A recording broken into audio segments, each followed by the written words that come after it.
ਲੋਕਾਂ ਨੂੰ ਪਹਿਲਾਂ ਵਹਿਮ ਸੀ ਸ਼ਾਇਦ ਇਹ ਪਬਲਿਸਿਟੀ ਲਈ ਕਰ ਰਹੇ ਜਾਂ ਕੁਝ ਵੀ ਕਰ ਰਹੇ, ਸੋ ਆਪਾਂ ਲੋਕਾਂ ਦੇ ਵਹਿਮਾਂ ਨੂੰ ਦੂਰ ਨਹੀਂ ਕਰ ਸਕਦੇ, ਦੂਰ ਕਰ ਸਕਦੇ ਆਪਣੇ ਕੰਮਾਂ ਨਾਲ। ਤੇ ਜੇ ਆਪਾਂ NGO ਚਲਾਣੀ ਹੈ, ਕੋਈ ਸੰਸਥਾ ਜਿਹੜੀ ਚਲਾਣੀ ਹੈ ਲਾਈਫ 'ਚ, ਜਿਹੜੀ ਤੁਸੀਂ ਦਿਲੋਂ ਚਲਾਣੀ ਹੈ, ਜੇ ਮੈਂ ਕਹਾਂ ਮੈਂ ਆਪਣੇ ਪੈਸੇ ਨਾਲ ਚਲਾ ਲਾਂ ਸਾਰੀ ਉਮਰ, ਉਹ ਨਹੀਂ ਚੱਲਣੀ। ਸਾਨੂੰ ਲੋਕਾਂ ਦਾ ਸਹਿਯੋਗ ਚਾਹੀਦਾ, ਬਹੁਤ ਜ਼ਰੂਰੀ ਹੈ। ਕਿ ਆਪਾਂ ਮੰਗਣੇ ਵੀ ਸ਼ੁਰੂ ਕੀਤੇ, ਕਿਉਂਕਿ ਮੈਂ ਆਪਣੇ ਲਈ ਤਾਂ ਮੰਗ ਨਹੀਂ ਰਿਹਾ, ਮੈਂ ਤਾਂ ਤੁਹਾਡੇ ਸਾਹਮਣੇ ਜਿਨ੍ਹਾਂ ਲਈ ਅਸੀਂ ਮੰਗ ਰਹੇ ਉਹਨਾਂ ਨੂੰ ਖਾਣਾ ਦੇ ਰਹੇ ਹਾਂ। ਸੋ ਦਿਲ ਸਾਫ਼ ਹੋਣਾ ਚਾਹੀਦਾ।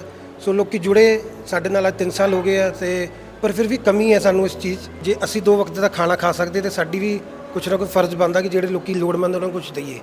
ਕੁਝ ਲੋਕ ਹੁੰਦੇ ਆ ਜਿਹੜੇ ਆਪਣੇ ਤੇ ਉਂਗਲੀ ਉਠਾਉਂਦੇ ਹੁੰਦੇ ਆ ਵੀ ਜੀ ਇਹ ਖਾਂਦੇ ਹੋਣਗੇ, ਆਪਦਾ ਘਰ ਭਰਦੇ ਹੋਣਗੇ, ਉਸ ਤਰ੍ਹਾਂ ਦੇ ਚੈਲੰਜ ਵੀ ਫੇਸ ਕੀਤੇ ਆ? ਬੜੇ ਕੀਤੇ ਆ ਜੀ। ਦੇਖੋ ਤੁਹਾਨੂੰ ਦੱਸਿਆ ਲੋਕਾਂ ਨੂੰ ਸੀਗਾ ਕਿ ਇਹ ਪਬਲਿਸਿਟੀ ਲਈ ਆਏ ਆ ਜਾਂ ਪਤਾ ਨਹੀਂ ਕੀ ਹੈ।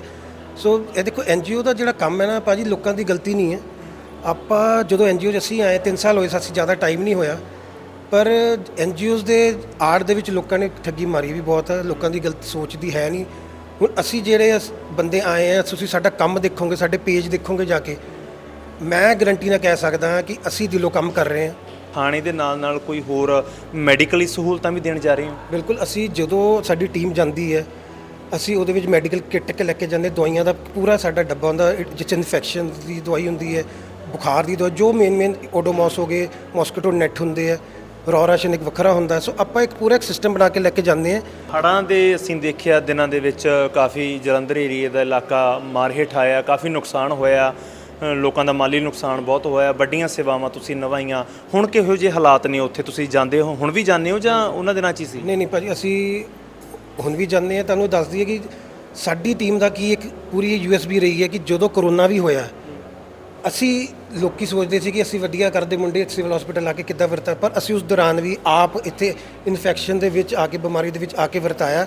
ਅਸੀਂ ਇਹ ਨਹੀਂ ਕਿ ਆਪਣੇ ਵੋਲੰਟੀਅਰਸ ਭੇਜੇ। ਅੱਜ ਦੀ ਡੇਟ ਤੱਕ ਅਸੀਂ ਆਪ ਆ ਰਹੇ ਹਾਂ, ਜਾਂ ਸਾਡੇ 7 ਵਿੱਚੋਂ ਕੋਈ 2 ਬੰਦਾ ਹੋਊਗਾ, ਪਰ ਇੱਕ ਜਣਾ ਜ਼ਰੂਰ ਹੁੰਦਾ। ਸਤਿ ਸ਼੍ਰੀ ਅਕਾਲ ਜੀ, ਔਨ ਪੁਆਇੰਟ ਤੇ ਤੁਹਾਡਾ ਸਵਾਗਤ ਹੈ। ਮੈਂ ਹਰਜਿੰਦਰ ਸਿੱਧੂ।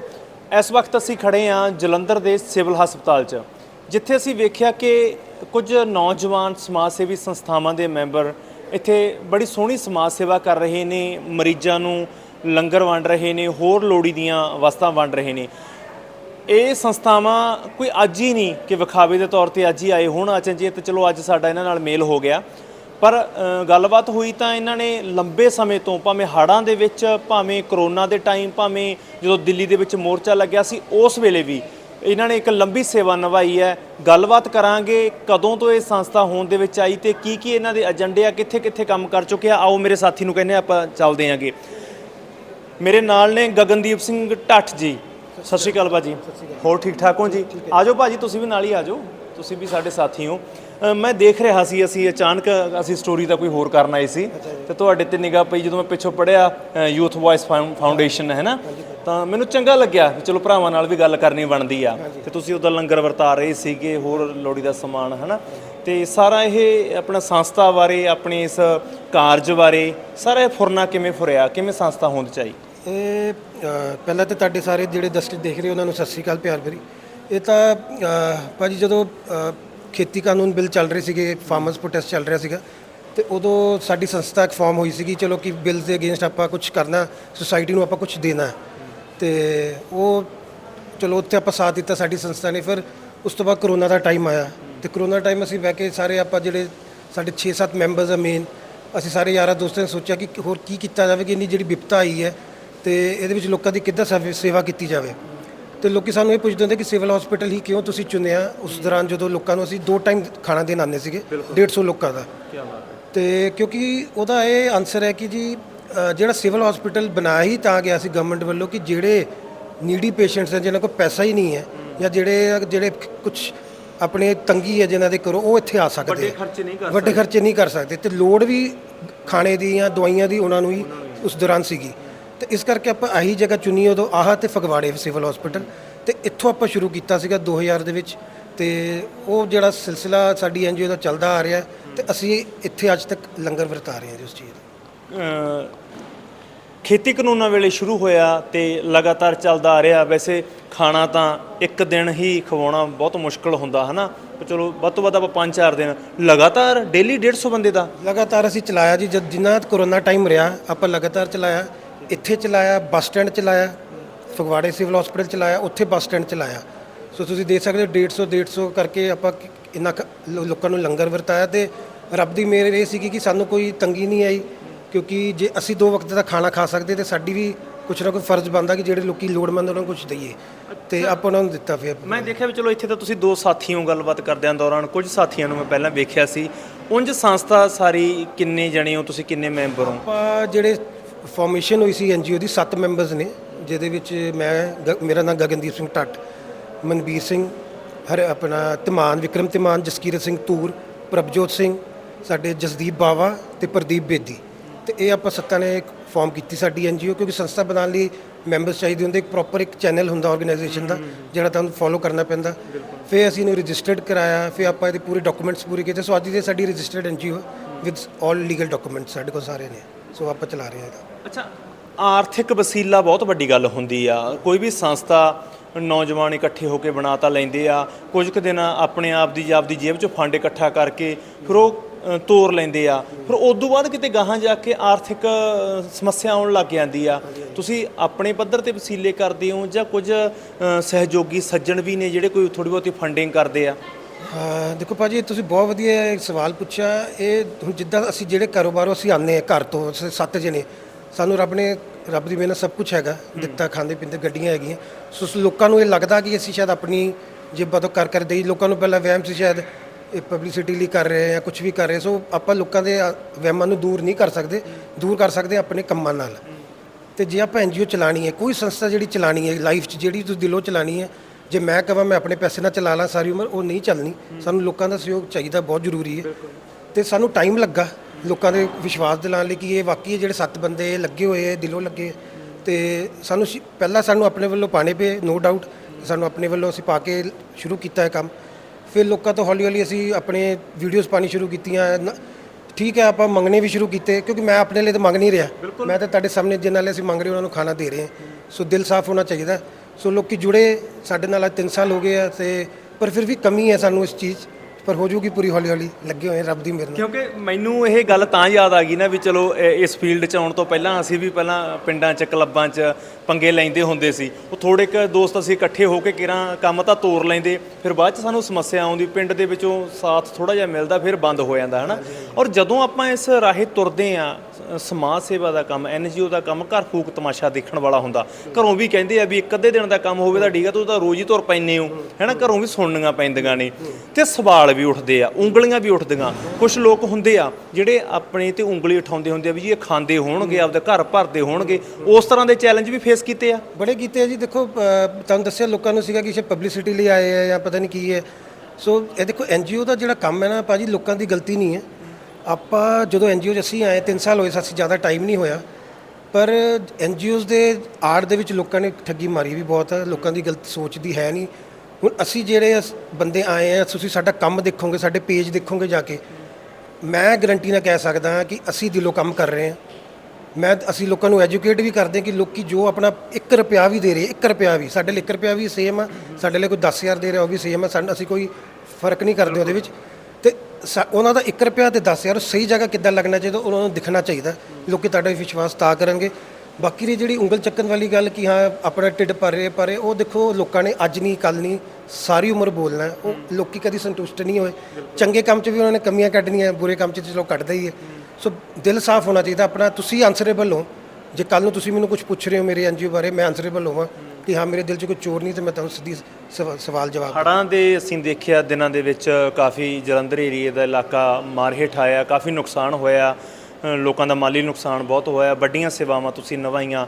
ਹੁਣ ਕਿਹੋ ਜਿਹੇ ਹਾਲਾਤ ਨੇ ਉੱਥੇ? ਤੁਸੀਂ ਜਾਂਦੇ ਹੋ, ਹੁਣ ਵੀ ਜਾਂਦੇ ਹੋ ਜਾਂ ਉਹਨਾਂ ਦਿਨਾਂ 'ਚ ਹੀ ਸੀ? ਨਹੀਂ ਭਾਜੀ, ਅਸੀਂ ਹੁਣ ਵੀ ਜਾਂਦੇ ਹਾਂ। ਤੁਹਾਨੂੰ ਦੱਸ ਦਈਏ ਕਿ ਸਾਡੀ ਟੀਮ ਦਾ ਕੀ ਇੱਕ ਪੂਰੀ USB ਰਹੀ ਹੈ ਕਿ ਜਦੋਂ ਕਰੋਨਾ ਵੀ ਹੋਇਆ, ਅਸੀਂ ਲੋਕੀ ਸੋਚਦੇ ਸੀ ਕਿ ਅਸੀਂ ਵਧੀਆ ਕਰਦੇ ਮੁੰਡੇ ਸਿਵਲ ਹਸਪੀਟਲ ਆ ਕੇ ਕਿੱਦਾਂ ਵਰਤਾ, ਪਰ ਅਸੀਂ ਉਸ ਦੌਰਾਨ ਵੀ ਆਪ ਇੱਥੇ ਇਨਫੈਕਸ਼ਨ ਦੇ ਵਿੱਚ ਆ ਕੇ, ਬਿਮਾਰੀ ਦੇ ਵਿੱਚ ਆ ਕੇ ਵਰਤਾਇਆ। ਅਸੀਂ ਇਹ ਨਹੀਂ ਕਿ ਆਪਣੇ ਵੋਲੰਟੀਅਰਸ ਭੇਜੇ। ਅੱਜ ਦੀ ਡੇਟ ਤੱਕ ਅਸੀਂ ਆਪ ਆ ਰਹੇ ਹਾਂ, ਜਾਂ ਸਾਡੇ 7 ਵਿੱਚੋਂ ਕੋਈ 2 ਬੰਦਾ ਹੋਊਗਾ, ਪਰ 1 ਜਣਾ ਜ਼ਰੂਰ ਹੁੰਦਾ। ਸੋ ਸਾਡਾ ਹੁੰਦਾ ਕਿ ਆਪ ਗਰਾਊਂਡ ਲੈਵਲ ਜਾ ਕੇ ਦੇਖੀ ਕਿ ਤਕਲੀਫਾਂ ਹੈ ਕੀ। ਨਹੀਂ ਤਾਂ ਸਾਡੇ ਵਰਗੇ ਬੰਦੇ ਕਿ ਅਸੀਂ AC 'ਚ ਬੈਠੇ ਹਾਂ, ਅਸੀਂ ਵੀ ਆਰਡਰ ਕਰ ਦਿੰਦੇ ਵੀ ਜਾਓ ਸਮਾਨ ਦੇ ਆਓ ਜਾ ਕੇ। ਸੋ ਬਾਕੀ ਤੁਸੀਂ ਫਲੱਡ ਦਾ ਲਿਆ, ਤੇ ਅਸੀਂ ਫਲੱਡ ਦੇ ਜਿੰਨੇ ਅੱਜ ਦੀ ਡੇਟ ਦਾ ਆਪਾਂ ਘੱਟੋ ਘੱਟ 800 ਲੋਕਾਂ ਨੂੰ ਅਸੀਂ ਰॉ ਰਾਸ਼ਨ ਦੇ ਚੁੱਕੇ ਹਾਂ। ਸਾਡੇ ਕੋਲ ਰਿਕਾਰਡ ਆ।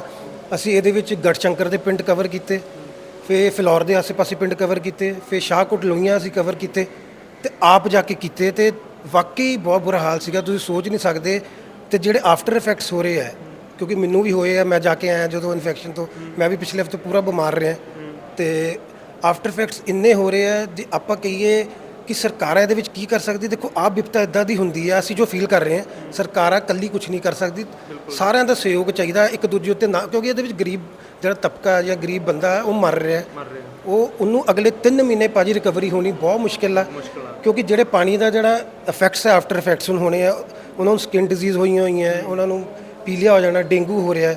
ਸੋ ਆਪਾਂ ਨੂੰ ਇਹ ਚੀਜ਼ਾਂ ਬਾਰੇ ਸੋਚ ਕੇ ਅੱਗੇ ਚੱਲਣਾ ਚਾਹੀਦਾ, ਤਾਂ ਕਿ ਇਹ ਨਹੀਂ ਕਿ ਆਪਾਂ ਕਿ ਜੋ ਹੋ ਗਿਆ ਕੀ ਹੈ। ਸੋ ਅਸੀਂ ਤਾਂ ਚਾਹਾਂਗੇ ਕਿ ਜਿਹੜਾ ਸਿਵਲ ਹਸਪੀਟਲ ਤੁਹਾਨੂੰ ਅਸੀਂ ਅੱਜ ਦੱਸ ਰਹੇ ਹਾਂ, ਇੱਥੇ ਜਿਹੜੀ ਇਨਫੈਕਸ਼ਨ ਦਾ ਜਿਹੜਾ ਦੌਰ ਹੈ ਫੈਲਣਾ ਹੈ, ਤਾਂ ਅਸੀਂ ਹਮੇਸ਼ਾ ਸਿਵਲ ਹਸਪੀਟਲ ਅਥਾਰਟੀ ਨੂੰ, ਸਰਕਾਰ ਨੂੰ ਇਹ ਕਹਿੰਦੇ ਆ ਕਿ ਤੁਸੀਂ ਸਿਵਲ ਹਸਪੀਟਲ ਨੂੰ ਅਪਡੇਟ ਕਰੋ, ਕਿ ਜੇ ਤੁਸੀਂ ਇਹਨੂੰ ਅਪਡੇਟ ਕਰੋਗੇ ਤਾਂ ਕਿ ਗਰੀਬ ਲੋਕਾਂ ਨੂੰ ਸਹੂਲਤਾਂ ਇੱਥੇ ਵੀ ਮਿਲਣ ਆਗੇ। ਤੁਸੀਂ ਬਿਮਾਰੀਆਂ ਦਾ ਜ਼ਿਕਰ ਕੀਤਾ, ਕਿਹੜੀਆਂ-ਕਿਹੜੀਆਂ ਬਿਮਾਰੀਆਂ ਵੱਡੀ ਮਾਤਰਾ 'ਚ ਫੈਲ ਰਹੀਆਂ ਨੇ, ਤੇ ਦੂਸਰੀ ਗੱਲ ਇਹ ਕਿ ਤੁਸੀਂ ਖਾਣੇ ਦੇ ਨਾਲ-ਨਾਲ ਕੋਈ ਹੋਰ ਮੈਡੀਕਲੀ ਸਹੂਲਤਾਂ ਵੀ ਦੇਣ ਜਾ ਰਹੇ ਹੋ? ਬਿਲਕੁਲ, ਅਸੀਂ ਜਦੋਂ ਸਾਡੀ ਟੀਮ ਜਾਂਦੀ ਹੈ, ਅਸੀਂ ਉਹਦੇ ਵਿੱਚ ਮੈਡੀਕਲ ਕਿੱਟ ਲੈ ਕੇ ਜਾਂਦੇ, ਦਵਾਈਆਂ ਦਾ ਪੂਰਾ ਸਾਡਾ ਡੱਬਾ ਹੁੰਦਾ, ਜਿਸ 'ਚ ਇਨਫੈਕਸ਼ਨ ਦੀ ਦਵਾਈ ਹੁੰਦੀ ਹੈ, ਬੁਖਾਰ ਦੀ ਦਵਾਈ, ਜੋ ਮੇਨ ਓਡੋਮੋਸ ਹੋ ਗਏ, ਮੋਸਕੀਟੋ ਨੈੱਟ ਹੁੰਦੇ ਆ, ਰੋਰਾਸ਼ਨ ਇੱਕ ਵੱਖਰਾ ਹੁੰਦਾ। ਸੋ ਆਪਾਂ ਇੱਕ ਪੂਰਾ ਸਿਸਟਮ ਬਣਾ ਕੇ ਲੈ ਕੇ ਜਾਂਦੇ ਹਾਂ। ਤੇ ਅਸੀਂ ਇਹ ਨਹੀਂ ਕਿ ਐਵੇਂ ਫੋਨ ਕੀਤਾ ਚੱਲ ਗਏ, ਅਸੀਂ ਤੁਹਾਡੇ ਵੀਰਾਂ ਵਰਗੇ ਪੱਤਰਕਾਰ ਉਹਨਾਂ ਨੂੰ ਫੋਨ ਕਰੀਦਾ ਕਿ ਸਾਨੂੰ ਦੱਸੋ, ਕਿਉਂਕਿ ਹਾਂ, ਕਿਉਂਕਿ ਤੁਸੀਂ ਗਰਾਊਂਡ ਲੈਵਲ ਤੇ ਤੁਸੀਂ ਕੰਮ ਕਰਦੇ ਹੋ, ਅਸੀਂ ਉਹਨਾਂ ਨੂੰ ਪੁੱਛੀਦਾ ਕਿੱਥੇ ਲੋੜ ਆ ਤੇ ਕਿੰਨੇ ਪਰਿਵਾਰ ਦੀ ਲੋੜ ਆ, ਸਭ ਉੱਥੇ ਜਾ ਕੇ ਉਹਨੇ ਕੱਪ ਲੈ ਜਾਂਦੇ ਪੈਕ ਕਰਕੇ। ਤੇ ਜਿਹੜੀ ਬਿਮਾਰੀਆਂ ਤੁਸੀਂ ਗੱਲ ਕਰ ਰਹੇ ਹੋ, ਤੇ ਸਭ ਤੋਂ ਜ਼ਿਆਦਾ ਬਿਮਾਰੀ ਜਿਹੜੀ ਹੈ ਆਈ ਫਲੂ, ਅੱਖਾਂ ਦਾ ਬਹੁਤ ਇਨਫੈਕਸ਼ਨ ਹੈ, ਸਕਿਨ ਡਿਜ਼ੀਜ਼ ਹੋ ਰਹੀ ਹੈ, ਗਲੇ ਦੀ ਹੋ ਰਹੀ ਹੈ, ਫਿਰ ਤੁਹਾਨੂੰ ਡੇਂਗੂ ਫੈਲ ਰਿਹਾ ਤੇ ਤੁਹਾਡੇ ਸਕਿਨ ਰੈਸ਼ਿਸ ਹੋ ਰਹੇ। ਸੋ ਬਿਮਾਰੀਆਂ ਬਹੁਤ ਨੇ ਤੁਹਾਡੇ ਅੰਦਰ, ਜਿਹੜੇ ਫੇਫੜਿਆਂ ਦੀ ਬਿਮਾਰੀ ਬਹੁਤ ਜ਼ਿਆਦਾ ਹੋ ਰਹੀ ਹੈ। ਸੋ ਹੜ ਕਰਕੇ, ਇਹ ਹੜ ਕਰਕੇ ਹੋ ਰਹੀ ਹੈ, ਤੇ ਇਹਦੇ ਹਲੇ ਆਫਟਰ ਇਫੈਕਟਸ ਆਣੇ ਆ ਭਾਜੀ। ਮੈਂ ਤੁਹਾਨੂੰ ਦੇਖੋ, ਅਸੀਂ ਤੇ ਗਰਾਊਂਡ ਲੈਵਲ ਜਾ ਕੇ ਕੰਮ ਕਰ ਰਹੇ ਹਾਂ। ਮੈਂ ਉਦੋਂ ਵੀ ਕਿਹਾ ਸੀ ਆਪਣੀ ਵੀਡੀਓ, ਮੈਂ ਅੱਜ ਵੀ ਕਹਿ ਰਿਹਾ ਕਿ ਇਹਦੇ ਆਫਟਰ ਇਫੈਕਟਸ ਹਲੇ ਹੋਣੇ ਆ, ਸਾਨੂੰ ਹੋਏ ਆ, ਅਸੀਂ ਘਰ ਬਹਿ ਕੇ ਇਲਾਜ ਕੀਤਾ। ਜਿਹੜੇ ਗਰੀਬ ਲੋਕ ਉਹਨਾਂ ਨੂੰ ਵੀ ਬਹੁਤ ਲੋੜ ਪੈਣੀ ਹੈ, ਇਸ ਕਰਕੇ ਅਪੀਲ ਹੈ ਕਿ ਇੱਥੇ ਅਪਡੇਟ ਕੀਤਾ ਜਾਵੇ ਸਿਸਟਮ ਨੂੰ, ਤੇ ਦਵਾਈਆਂ ਨੂੰ ਅਪਡੇਟ ਕੀਤਾ ਜਾਵੇ, ਬਿਕੋਜ਼ ਅੱਗੇ ਜਾ ਕੇ ਬਹੁਤ ਲੋੜ ਪੈਣੀ ਹੈ। ਇੱਕ ਹਾਲਾਂਕਿ ਸਵਾਲ ਤਾਂ ਹੈ, ਹਾਸੀ ਜੀ ਵਾਲਾ ਕਰਨਾ ਨਹੀਂ ਬਣਦਾ ਹੁੰਦਾ। ਮੈਂ ਅਕਸਰ ਵੇਖਦਾ ਹੁੰਦਾ, ਮੇਰਾ ਨੌਜਵਾਨਾਂ ਨਾਲ ਬਹੁਤ ਬਾਹ ਪੈਂਦਾ ਹੈਗਾ, ਤੇ ਖਾਸ ਕਰਕੇ ਸਮਾਜ ਸੇਵਾ ਵਾਲਿਆਂ ਨਾਲ। ਉਹ ਨਾ ਲੰਬਾ ਸਮਾਂ ਸਮਾਜ ਸੇਵਾ ਕਰਦੇ ਆ, ਉਹਨਾਂ ਨੂੰ ਕਿਤੇ ਨਾ ਕਿਤੇ ਕੁਝ ਲੀਡਰ ਨੋਟ ਕਰ ਲੈਂਦੇ ਵੀ ਆਹ ਬੰਦਾ ਸਮਾਜ ਸੇਵਾ ਕਰ ਰਿਹਾ, ਕਿਉਂ ਨਾ ਯਾਰ ਇਹਨੂੰ ਰਾਜਨੀਤੀ 'ਚ ਲੈ ਕੇ ਆ ਗਿਆ, ਆਪਦੇ ਨਾਲ ਜੋੜ ਗਏ, ਕੋਈ ਟਿਕਟ ਟੁਕਟ ਦਾ ਲਾਲਚ ਦੇ ਗਏ, ਚੱਲ ਹੈ ਨਾ, ਆਪਣੇ ਨਾਲ ਥੋੜ੍ਹਾ ਜਿਹਾ ਉਹਨਾਂ ਨੂੰ ਹੁੰਦਾ ਵੀ ਇਹਦੇ ਮਗਰ ਇੱਕ ਚੰਗਾ ਸਾਥ ਹੈ ਯੂਥ ਦਾ, ਭਵਿੱਖ 'ਚ ਕੋਈ ਇਸ ਤਰ੍ਹਾਂ ਦਾ ਤਾਂ ਨਹੀਂ ਮਨ ਵੀ ਆਪਾਂ ਕੋਈ ਕਦੇ ਰਾਜਨੀਤੀ 'ਚ ਜਾਣਾ। ਦੇਖੋ ਭਾਜੀ, ਗੱਲ ਇੱਦਾਂ, ਪੋਲੀਟਿਕਸ 'ਚ ਆਉਣ ਦਾ ਕੋਈ ਵਿਚਾਰ ਨਹੀਂ, ਕਿਉਂਕਿ ਦੇਖੋ ਮੈਂ ਜੋ ਮੇਰੀ ਸੋਚ ਹੈ, ਮੈਂ ਬਾਕੀਆਂ ਦੀ ਗੱਲ ਨਹੀਂ ਕਰ ਰਿਹਾ, ਜੋ ਮੇਰੀ ਸੋਚ ਹੈ ਬੜੀ ਸਟ੍ਰੇਟ ਹੈ। ਰਾਜਨੀਤੀ ਅੱਜ ਦੀ ਡੇਟ 'ਚ ਉਹ ਚੀਜ਼ ਨਹੀਂ ਰਹੀ ਜੋ ਸੇਵਾ ਹੋਣੀ ਚਾਹੀਦੀ। ਜੇ ਰਾਜਨੀਤੀ ਠੀਕ ਹੁੰਦੀ ਤਾਂ ਸਾਡੇ ਵਰਗੀ NGOs ਦੀ ਲੋੜ ਨਾ ਪੈਂਦੀ, ਜਾਂ ਸਾਨੂੰ ਇੱਥੇ ਆਉਣਾ ਨਾ ਪੈਂਦਾ, ਜੇ ਗਵਰਨਮੈਂਟ ਆਪਣਾ ਕੰਮ ਸਹੀ ਕਰਦੀ ਹੁੰਦੀ। ਸੋ ਜਦ ਤੱਕ ਰਾਜਨੀਤੀ 'ਚ ਪੜ੍ਹੇ ਲਿਖੇ ਕੋਈ ਇੱਕ ਸਿਸਟਮ ਨਾ ਬਣ ਜੇ ਕਿ ਜਿਹੜੇ ਉੱਥੇ ਟਿਕਟਾਂ ਜਿਹਨੂੰ ਮਿਲਣੀਆਂ ਉਹ ਇੱਕ ਗ੍ਰੈਜੂਏਸ਼ਨ ਘੱਟੋ ਘੱਟ ਪੜ੍ਹੇ ਹੋਣ, ਇੱਕ ਸਿਸਟਮ ਪ੍ਰੋਪਰ ਬਣਿਆ ਹੋਇਆ ਆਰਗੇਨਾਈਜੇਸ਼ਨ ਦਾ, ਕੋਈ ਵੀ ਕ੍ਰਿਮੀਨਲ ਰਿਕਾਰਡ ਨਾ ਹੋਵੇ ਕਿਸੇ, ਜਦ ਤੱਕ ਉਹ ਸਿਸਟਮ ਨਾ, ਕਿਉਂਕਿ ਜੇ ਮੇਰੇ ਵਰਗਾ ਬੰਦਾ ਵੀ ਹੋਊਗਾ ਮੈਨੂੰ ਸਿਸਟਮ ਨਾ ਅਡਾਪਟ ਕਰਨਾ ਹੀ ਪੈਣਾ, ਦਬਾ ਦੇਣਾ ਉਹਨਾਂ ਨੇ। ਸੋ ਮੈਂ ਜਿੰਨੀ ਕੁ ਸੇਵਾ ਕਰ ਰਿਹਾ, ਭਾਵੇਂ 10 ਬੰਦਿਆਂ ਦੀ ਮੈਂ ਦਿਲੋਂ ਕਰ ਰਿਹਾ, ਮੇਰੇ ਲਈ ਬਹੁਤ ਜ਼ਿਆਦਾ ਹੈ, ਬਿਕੋਜ਼ ਸਾਡੇ ਲਈ ਨਹੀਂ, ਇਹ ਨਹੀਂ ਮੈਂ ਕਹਿ ਰਿਹਾ ਕਿ ਠੀਕ ਨਹੀਂ ਹੋਊਗੀ, ਅਗਲੇ 20 ਸਾਲਾਂ ਨੂੰ ਠੀਕ ਹੋ ਜੂਗੀ, ਜਦੋਂ ਠੀਕ ਹੋ ਜੂਗੀ ਉਹ ਦੇਖ ਲਾਂਗੇ, ਪਰ ਹੱਲੇ ਫਿਲਹਾਲ ਕੋਈ ਵਿਚਾਰ ਨਹੀਂ ਹੈ ਸਾਡਾ ਆਉਂਦਾ। ਪਿੱਪਲ ਦੇ ਪੱਤਿਆਂ ਵੇ ਕਦੀ ਝੜ ਲਾਈ ਆ, ਪੱਤ ਝੜੇ ਪੁਰਾਣੇ ਵੇ, ਰੁੱਤ ਨਵਿਆਂ ਦੀ ਆਈ ਆ, ਤੇ ਜਦੋਂ ਨਵਿਆਂ ਦੀ ਰੁੱਤ ਆਊਗੀ 10 20 30 ਸਾਲਾਂ ਨੂੰ, ਤੇ ਉਦੋਂ ਗਗਨਦੀਪ ਜੀ ਕਹਿੰਦੇ ਹੋ ਸਕਦਾ ਸਿਸਟਮ ਬਦਲ ਵੀ ਜਾਵੇ। ਖੈਰ, ਅੱਜ ਦੀ ਘੜੀ ਇਹ ਸਮਾਜ ਸੇਵਾ ਨੂੰ ਸਮਰਪਿਤ ਨੇ। ਅੱਜ ਦੀ ਘੜੀ ਇਹਨਾਂ ਦਾ ਮਕਸਦ ਸਿਰਫ ਉਹਨਾਂ ਲੋੜਵੰਦ ਲੋਕਾਂ ਦੀ ਸੇਵਾ ਕਰਨਾ, ਉਹਨਾਂ ਦਾ ਜੀਵਨ ਸੁਧਾਰਨਾ ਜੋ ਕਿਤੇ ਨਾ ਕਿਤੇ ਸਰਕਾਰਾਂ ਜਾਂ ਸਿਸਟਮ ਦੀ ਅਣਦੇਖੀ ਦਾ ਸ਼ਿਕਾਰ ਹੋ ਰਹੇ ਨੇ, ਜਾਂ ਜਿਹੜੇ ਕੁਦਰਤੀ ਆਫਤਾਂ ਦੇ ਵਿੱਚ ਕਿਤੇ ਨਾ ਕਿਤੇ ਮਾਰੇ ਜਾਂਦੇ ਨੇ। ਸੋ ਗਗਨਦੀਪ ਢੱਟ ਜੀ ਸਾਡੇ ਨਾਲ ਜੁੜੇ ਸਨ, ਬਹੁਤ ਸ਼ੁਕਰੀਆ ਬਾਈ ਜੀ, ਸਮਾਂ ਕੱਢਿਆ, ਸਾਡੇ ਨਾਲ ਗੱਲਬਾਤ ਕੀਤੀ, ਤੇ ਅੱਗੇ ਵੀ ਆਪਾਂ ਜੁੜਦੇ ਰਹਾਂਗੇ ਇਸੇ ਤਰ੍ਹਾਂ। ਤੁਹਾਡੇ ਵਰਗਿਆਂ ਦਾ ਸਾਥ ਚਾਹੀਦਾ। ਦੇਖੋ ਮੇਰਾ ਮੰਨਣਾ ਹੈ ਕਿ ਜੇ ਤੁਸੀਂ ਸਾਡੇ ਨਾਲ ਜੁੜੋਗੇ, ਸਾਡੇ ਕੋਲ ਚੈਨਲਸ ਨਹੀਂ ਹੈਗੇ, ਸਾਡੀ ਜਿਹੜੀ ਚੀਜ਼ਾਂ ਲੋਕਾਂ ਤੱਕ ਪਹੁੰਚੇ ਨਾ, ਅਸੀਂ ਪੇਡ ਕੋਈ ਚੀਜ਼ਾਂ ਦੇ ਰਹੇ ਹਾਂ, ਕਿਉਂਕਿ ਜੇ ਲੋਕਾਂ ਨੂੰ ਕੋਈ ਤਕਲੀਫ ਆ ਅਸੀਂ ਉਸ ਚੀਜ਼ ਦੀ ਪਬਲਿਸਾਈਜ਼ ਨਹੀਂ ਕਰਦੇ ਦੁੱਖਾਂ ਨੂੰ। ਸਾਨੂੰ ਇਹ ਕਿ ਜੇ ਕੋਈ ਦੁੱਖ ਆ ਅਸੀਂ ਉਹਨੂੰ ਤਰੀਕੇ ਨਾਲ ਇੱਕ ਪਹੁੰਚਾਈਏ ਚੈਨਲ ਥਰੂ, ਤਾਂ ਕਿ ਸਹੀ ਲੋਕਾਂ ਕੋਲ ਸਹੀ ਮਦਦ ਪਹੁੰਚ ਸਕੇ। ਪੱਤਰਕਾਰਤਾ ਤੋਂ ਬਿਨਾਂ ਵੀ ਸਾਡਾ ਤੁਹਾਨੂੰ ਸਹਿਯੋਗ ਰਹੂਗਾ, ਮਿਲਦੇ ਰਵਾਂਗੇ। ਬਹੁਤ ਸ਼ੁਕਰੀਆ ਜੀ। ਤੇ ਕੈਮਰਾਮੈਨ ਦੀਪਕ ਦੇ ਨਾਲ ਜਲੰਧਰ ਤੋਂ ਔਨ ਪੁਆਇੰਟ ਲਈ ਮੈਂ ਹਰਜਿੰਦਰ ਸਿੱਧੂ।